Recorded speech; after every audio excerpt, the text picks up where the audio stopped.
السلام عليكم. جارێکیان بێباوەڕەکان هاتنە لای پێغەمبەر عەلەیهی سەڵات وەسەلام وتیان ئەی موحەممەد خواکەتمان پێ بناسێنە بزانین نەسەبی چییە؟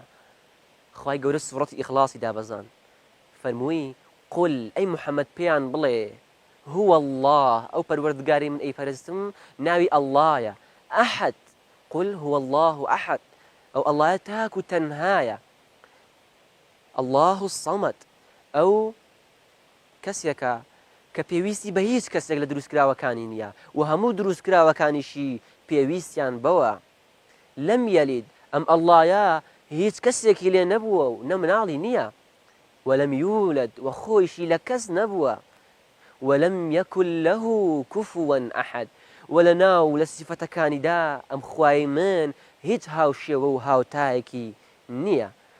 پێغەمبەر عەلەیهی سەڵات وەسەلام ئەفەرموێ هەر یەکێک سوڕەتی ئیخلاس یەکجار بخوێنێ ئەم کەسە وەکو ئەوە وایە سەیەکی قورئانی خوێندبێ کەواتە هەر کەسە 3 جار بخوێنێ وەکو ئەو وایە هەموو قورئانی خوێندبێ.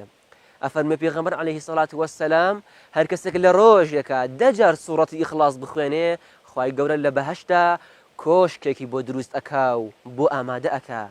وەسەلام عەلەیکم.